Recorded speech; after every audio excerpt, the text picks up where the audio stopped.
Hello everyone, how you doing? Today we're going to be taking a look at Flintlock, a game still in development, currently being developed by A44 Games. The only thing released so far is a trailer, but it looked pretty intriguing, and they're advertising it also as an action RPG, which is also interesting. We've got two behind the scenes here, which we can check out. The first one's called A New Dawn. Let's take a look at it now.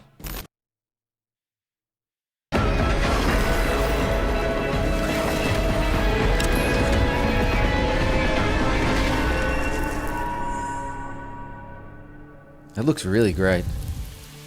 Like you get a pet or something, right? Like what is that wolf that's hanging around?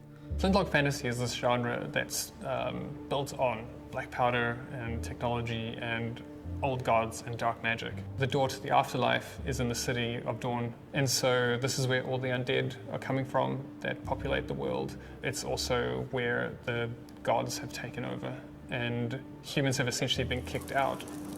Oh wow, okay. Oh wow, it looks nice. The advent of gunpowder has changed the face of war, given humanity an opportunity to fight back against these gods and magic. And so they're trying to get back in, they're trying to take the city back, they're trying to close the door to the afterlife. Nor is inspiration. She's a strong woman of color. Wow, it's a lot more She is taking no prisoners. fantasy-oriented than I thought it would be. She's out to kill the god who killed her father.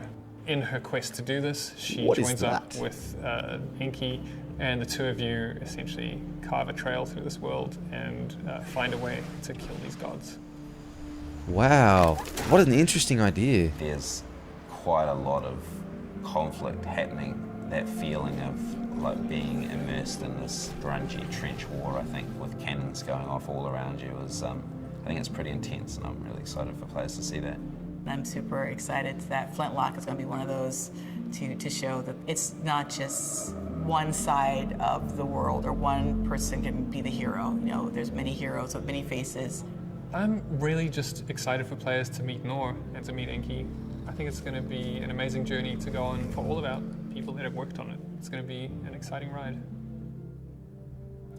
Wow, it looks really good. And I really like this pet they got with you as well. I'm not exactly sure how everything's going to work, but I assume it's an action RPG, right? So you're going to develop skills, you're going to get abilities, you're going to pick up different weapons, things like that, and you'll probably be able to like implement different abilities and maybe even put like attachments or armor or something on your pet as well.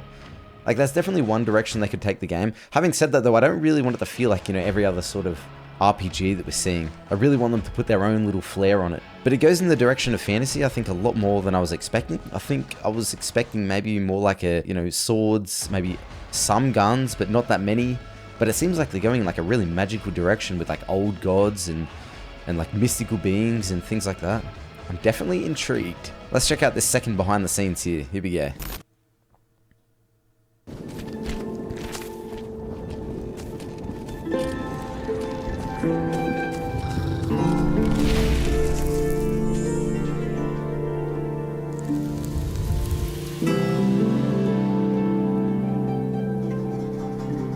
Hi, my name is Robert Bruce. I'm the art director at A44. We're creating huge worlds. We really want to encourage exploration above ground, below ground, to peaks, in castles. There's always something hidden, and we want to reward those players who seek that out. Flintlock is an open world, but we divide it into 3 big zones. Each zone has their own unique environment and architectural style. That delves down to the details. So there are small arrangements of, you know, market stalls and the people who live there. So really thinking about the history of a place, and there's a lot of influences.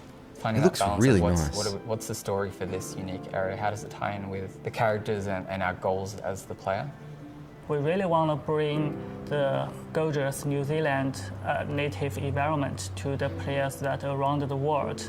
So we did a lot of research on New Zealand geography, native trees, plants, and even the local creatures such as Pokeko and the moa. It's been a fun journey, like even looking at our main character as an example has gone through so many revisions, and now we finally have our Nor. We always want to be on the pulse of what's new and what can help us as a small studio. So MetaHuman is something we really looked into, and how we can bring our characters to life in animation. Gods are actually quite rare in the game. We want every encounter to be very special. They're the influence for this entire world and their effect. We created different styles for each god to identify their own personality.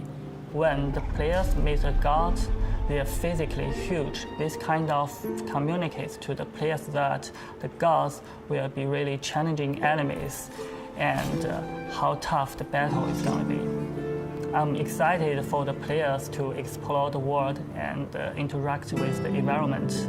It's really beautiful. I'm super proud of like what a small studio has achieved. I'm just excited for players to see something new and unique.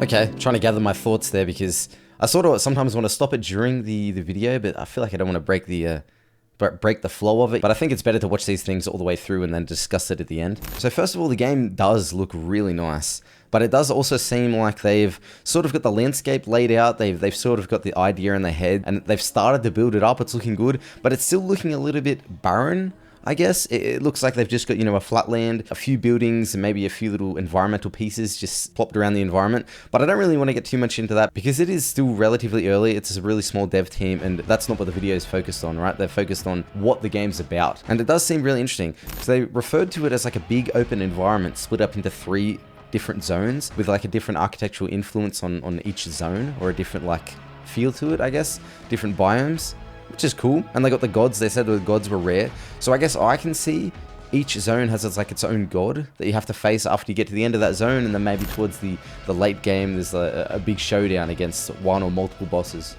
I can imagine something like that working. Overall, for a really small dev team, I'm pretty optimistic about this one. It does look great so far.